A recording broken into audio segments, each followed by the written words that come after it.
Hello, welcome to our new blog. আসসালামু আলাইকুম। আশা করি সকলে ভালো আছেন। আলহামদুলিল্লাহ আমরাও ভালো আছি। আপনি আমাদের ৩ টা পর্ব দেখে ফেলেছেন। তার মানে হচ্ছে আপনি অনেক দূর অগ্রসর হয়েছেন। কোথায় কিভাবে কারখানা আপনি স্থাপন করবেন, আ কিভাবে হচ্ছে যে আপনি বায়ারের ব্যবস্থা করবেন, এই সমস্ত বিষয়গুলো আপনি জেনে গেছেন। এখন আপনাকে জানতে হবে যে মোস্ট ইম্পোর্টেন্ট বিষয়টা, আপনার কারখানা পরিচালনা করার জন্য কি পেপারস এর প্রয়োজন হতে পারে। অবশ্যই এই বিষয়গুলো হচ্ছে যে যথেষ্ট গুরুত্বপূর্ণ একটা বিষয়। আপনাকে আপনার ব্যবসা প্রতিষ্ঠান পরিচালনা করার জন্য বাংলাদেশ সরকার থেকে একটা লাইসেন্স নিতে হবে, যেটাকে ট্রেড লাইসেন্স বলা হয়। আমরা সকলেই জানি ট্রেড লাইসেন্সের বিষয়টা, যারা ব্যবসা করি অথবা যারা নতুন উদ্যোক্তা তারা ট্রেড লাইসেন্সের বিষয়টা কমপ্লিটলি আপনি জানেন। ভ্যাট, ট্যাক্স এই ধরনের পেপারস গুলো আপনাকে করতে হবে। যেহেতু হচ্ছে যে ১ম এ প্রিলিমিনারি পর্যায়ে আপনি স্টার্ট করতেছেন, সেই ক্ষেত্রে আপনাকে হচ্ছে যে শুধুমাত্র আ ট্রেড লাইসেন্স করলেই হবে।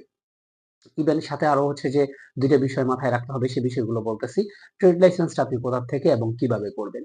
আপনার নিকটস্থ যেকোনো যেহেতু আমরা হচ্ছে যে সিটি কর্পোরেশনের মধ্যেই আছি, তাহলে দক্ষিণ সিটি কর্পোরেশনের আন্ডারে যে আঞ্চলিক অফিসগুলো আছে, যেকোনো একটা অফিসে গিয়েই আপনি ট্রেড লাইসেন্সটা করে ফেলতে পারেন। কামরাঙ্গীরচরেই থাকি আর কামরাঙ্গীরচরেই ফ্যাক্টরিটা স্থাপন করেছি। সেই ক্ষেত্রে হচ্ছে যে আজিমপুর আ আঞ্চলিক অফিস রয়েছে, সেখানে গিয়েই আপনি হচ্ছে যে ট্রেড লাইসেন্সটা আপনি করে ফেলতে পারবেন। ট্রেড লাইসেন্সটা করা হয়ে গেছে। এখন আপনার যে জিনিসটা প্রয়োজন, আপনার ফ্যাক্টরিতে যদি আগুন ধরে অথবা হচ্ছে যে কাপড় নিয়ে কাজ করবেন, সেহেতু এই ধরনের দুর্ঘটনা ঘটার সম্ভাবনা আছে। আর সেইজন্য আপনাকে অবশ্যই ফায়ার এর শরণাপন্ন হতে হবে।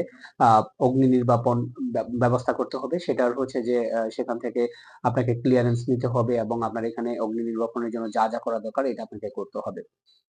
থার্ড ইম্পোর্টেন্ট বিষয় যেটা, সেটা হচ্ছে যে নিরাপদ পানির ব্যবস্থা করা। এমপ্লয়িম্যানদেরকে নিরাপদ পানি খাওয়াচ্ছেন না কেন? নিরাপদ পানির সোর্স নাই কেন? এই ক্ষেত্রে আপনারা অবশ্যই সচেতন থাকবেন। যেহেতু এখানে মোর দ্যান অনেকগুলো বাড়িতেই হচ্ছে যে ডিপ টিউবওয়েল লাগানো আছে, সেই ক্ষেত্রে আপনাকে আদৌ একটু সচেতন হতে হবে নিরাপদ পানির ব্যবস্থা করার জন্য। বিকজ এমপ্লয়িম্যানদেরকে হচ্ছে যে নিরাপদ পানির ব্যবস্থা না করলে হচ্ছে যে ওরা অসুস্থ হতে পারে। আপনারই ক্ষতি হতে পারে। সেজন্য অবশ্যই নিরাপদ পানির ব্যবস্থা করতে হবে।